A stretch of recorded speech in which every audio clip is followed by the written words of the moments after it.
I know that a lot of you are probably waiting for me to start dropping those best in slot guides and the weapon and the gear talent tier lists and all that stuff. But I'm gonna be honest here. Those videos, they're still quite far away because not only are we not even in World Tier 5 yet, we also still have to see what gear sets we'll bring to the table, as we'll get those with World Tier 5, and what exotic weapons we'll do and all that stuff. And also, if I'm just being honest, the game is just a lot more deep and complex when it comes to gearing than I had initially anticipated. And it's going to take me a lot of time, way more time than I expected to get any of those type of videos done. I mean, even all the talents in the game, not all the talents, but most of the talents, they have different values for normalized and not normalized.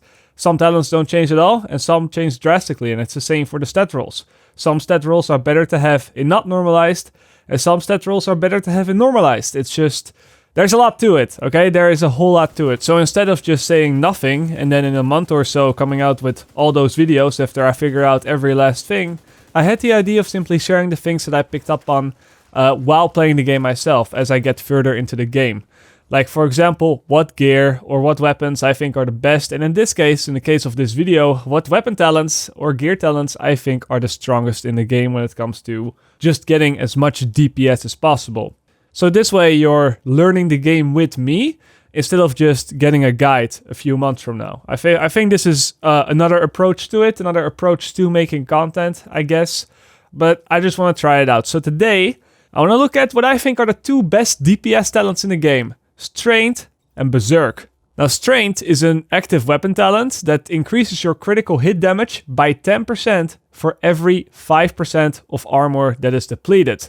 So, in an optimal scenario, I guess, when you have no armor, you will have an extra 200% critical hit damage. And then, Berserk is a gear talent that so far I've only seen roll on the high-end chest pieces.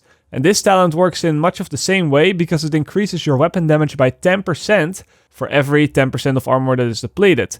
So, if you have no armor, you can do the math yourself, you have 100% extra weapon damage. Now, some of you might look at this and say, well, those talents don't look very strong because either of these bonuses, they only take effect when I'm already dying. But the way that I see it is that even if you lost, let's say, 30% of your health bar, both of these talents still give more damage to the player than almost any other talent in the game. And it is all unconditional damage, by the way. You don't have to have enemies that are on fire or have a bleed effect on them. You don't have to kill an enemy first to get the effect or reload from an empty magazine. It's not any of that stuff. It's just raw damage that you get as you start losing armor. Just think of it like this. You're shooting another player, the other player is shooting at you, you're both shooting each other, you're both taking damage, and then the moment you get low, and even the moment you start taking just a little bit of damage, both of these talents are going to kick in, and then suddenly, right before the end, you're going to get a greater damage buff than even 100 striker stacks could give you in a Division 1.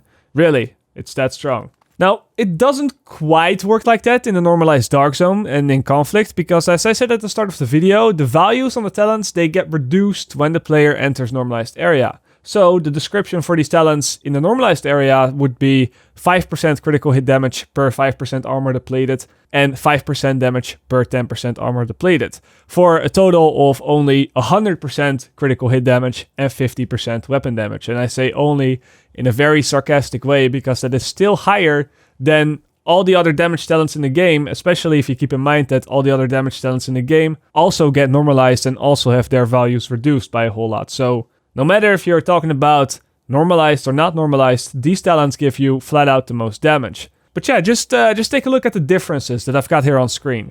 Without the buffs activated, this is just like without any buffs whatsoever. My bullet deals 4,846 damage on a normal body shot.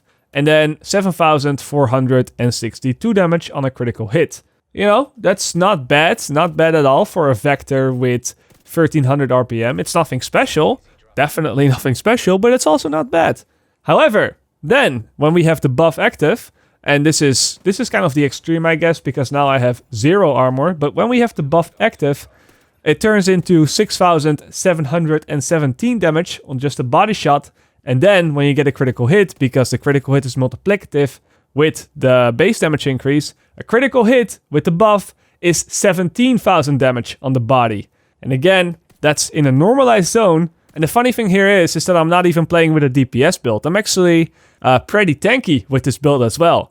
Because with these talents, and especially with Strained, I'm actually forced to be a tank. And that's because of the talent requirements. If you read it, you will see that you have to have 5 or less damage-orientated stat rolls on the gear. So I can't even get more than 5 damage stat rolls on my gear. So I kind of have to go tank, right? I cannot just go full glass cannon. In fact, if you take a look at the way that I got it set up, you'll find that my character is actually about as tanky as you can get right now in the game. Of course, in World Tier 4 and, you know, all things considered. I've got health on the backpacks and on the gloves. I've got armor on the knee pads and on the chest piece. And I even have some skill power rolls. And the skill power rolls are not intended. But let's be honest here, the game's been out for just a few days. And the build I'm going to have is never going to be optimized. But yeah, even with that, even when you can see that my build has a total of 185,000 armor and almost 50,000 health, it still melts like nothing else I've seen in the game so far whenever those buffs get activated. Okay, so that's pretty cool, I guess. But now you're thinking, well, you spec'd into being tanky, you've got those health and those armor rolls, but one of the talents is a critical hit orientated talent. How are you going to benefit from getting more critical hit damage if you don't have any critical hit chance? But then I would say to you, take a look at my stat screen, because I can show you that even in the normalized DZ, I've got 59.5% critical hit chance. That's half a percentage away from the cap, and that's only because I don't have god rolls, right? Because yes, the talent, it doesn't allow for my player to spec into more than 5 offensive stat rolls, but it doesn't take talents or weapon mods into account. So I got 14.5% from my SMG, I got 20% critical hit chance from the suppressor, then I got a few simple gear pieces with a talent called Surgical that give you 8% critical hit chance flat, and then 2 out of the 5 damage stat rolls that I'm allowed to have are also critical hit chance. So, well, that's how I got my 60%. And again, this build is not very optimized at all. I've also got LMG damage, and I don't even have an LMG. I have 2 talents that aren't even activated yet because I don't have the required main stats, I guess. Are we calling them main stats? I don't know. You know what I mean. But that just goes to show you how strong these 2 talents, both Strained and Berserk, can really make you as a player. This is not a build video, so I'm just gonna end it here. But by the way, if you want me to do a build video, or build videos in general right now, I guess I could do it. I guess I could make a build video on this exact build once it gets a little more optimized, I guess. But the only reason that I didn't want to do it is because right now the build looks pretty shitty, and also because we're still in World Tier 4. And very soon World Tier 5 will be released, and then we can see what happens with all the builds, and we can actually make endgame builds. But yeah, right now, whatever I'm going to show you, it's going to be irrelevant in just a few weeks. So that's why I didn't do it. But then on the other hand, I was thinking maybe I could do it because I actually have a lot of information to share about building a build right now that might help players understand more about builds in preparation for World Tier 5, I guess. So definitely let me know in the comments about if you want me to do build videos right now or not. Because seriously, I've got so many videos planned. I don't even know where to start. I've got gear mods, normalization guides that I want to do, item farming guides, general tips and tricks. It's I don't even know where to begin. I really don't. So yeah, just let me know, I guess. And for now, keep an eye out on Strained and Berserk, because those talents are extremely strong. As always, I will see you all later, or like they say in the Netherlands, zie je later.